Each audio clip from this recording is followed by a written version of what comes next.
Dr. Shannon. So today we wanted to discuss with you about prior authorization and the new final rule.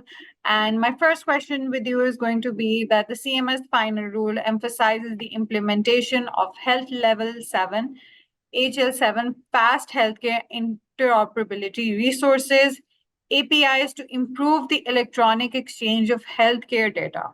So from your perspective, how do you foresee this integration impacting the accessibility and coordination of patient data across different healthcare entities? I think it's fantastic. I know, of the challenges in the past of getting that information. And I think that it'll provide a lot of opportunities for improving care. And so uh, you'll not only have information being shared within organizations, which is important for the care of the patient, so that one of the challenges that we always would talk about in the operational side of healthcare is, being able to share information with specialists versus the primary care so that you truly have that coordinated care. And I think that being able to share data in this way will go a long way. I know even with some EMR systems that we've used in the past, there's been a lot of opportunity to be able to bring in data across the environment and how much that has improved our overall view of the patient. I think also too, it will speed up, getting prior authorizations so that we can, so that procedures and other things can be done that much more timely and that patients can get the care that they need. And I think that this is important work too, because one of the things that I had noticed that had started to become a pattern, or it seemed a new strategy across some organizations, particularly health plan organizations, was that there were algorithms that were written as to what would be approved and not approved. And so I'm hoping that by being able to share this data, to have some protections in place, to have those timing requirements built in around, getting those prior authorizations, that we'll have better scrutiny over what's appropriate and what's not, and that it won't be this, all or nothing application of the ruling on prior auth, but actually you'll allow the best of both worlds to come together. You'll have technology, but then you'll have, the discriminate trained mind of the physician being able to interject there so that patients can truly get the care and the services that are needed to keep them healthy.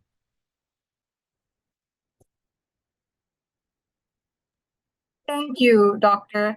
So my next question is obviously going to be that what do you think and how AI impacts the prior authorization processes like applying NLP and AI?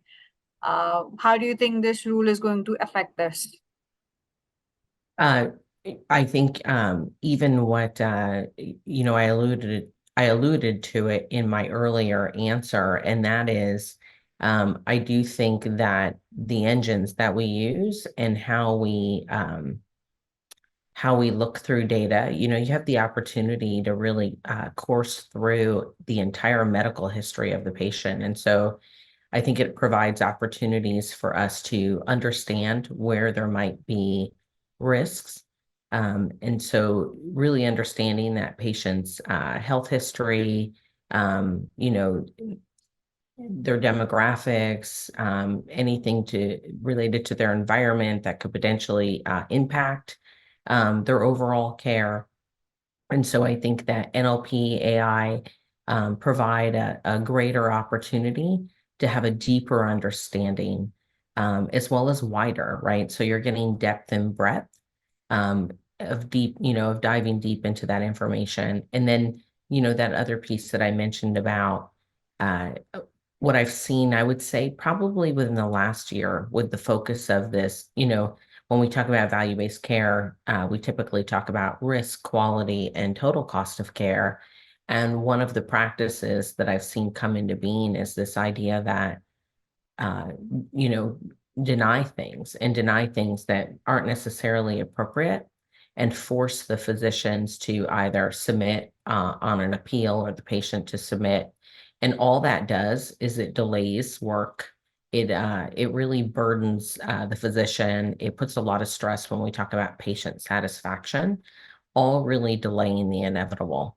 And I think that AI and NLP will help us be more discriminate, meaning, really lasering in or zeroing in as to whether or not, patients need these procedures, but then also to, are there any risks associated with it? And so I think that it not only improves things for the physicians and reduces some of the burden, and not only from that reappeal, right, but even from the get-go.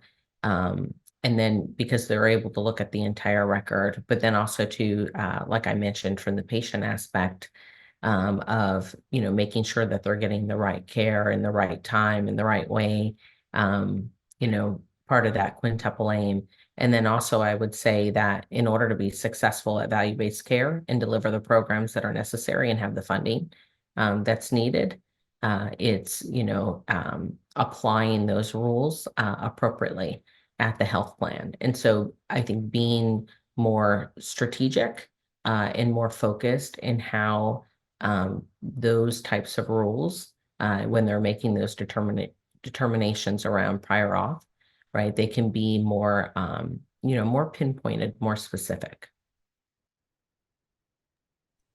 So you've already mentioned about the strategies, that they should make, but do you also, what potential benefits do you see for both healthcare providers and patients? I just wanted to discuss more on that. Yeah, I think with healthcare providers, right, just the whole administrative burden around getting the services that they need for their patients. In my mind, the physician is the one that knows what's necessary for the patient. They're going to order what's appropriate. And so you have the opportunity to get the services approved much more quickly. You're not spending a lot of time working through the different hurdles and burdens in order to get things approved. The feedback, right, of getting those approvals is much more quicker. I think just the whole process, right, that whole burden of having to submit, waiting for the health plan to get back to you, having to provide additional data to support the case as to why you're ordering, say, that MRI for the patient. There won't need to be as much onus on the physicians to provide all of that information. I think it'll be much more streamlined. You'll have access to data, and then you'll get that feedback much more quickly as to whether or not what something's been approved. And so patient care will be improved and sped up. And then as far as, benefits to the patient, I think that there's a lot of opportunities, especially when you talk about interoperability. You have you have the ability to include those integrated teams and the entire health team, right? That might be associated with that patient. And so any specialist, primary care, are able to be connected in a lot of ways. And then also to just again, being able to receive care in the right time, I think is really important. And so, if you're a patient that's waiting on a procedure that for a condition that significantly affects your quality of life, right? How much more it will be improved by, requiring the health plans to provide their determinations that much more quickly. And then, also to just knowing again that the quality of data, and I realize that'll be something that will need to be worked on, or at least I believe it will be, just looking at charts over the years and other EMRs that a lot of times that there may be data that's necessary, that's missing. And so I think that that's the next frontier is that quality of data. But I think that AI and NLP help us get there, where we can take those rich textual histories and be able to convert that into actionable data that will improve outcomes. Great. Thank you so much, Doctor. That was great.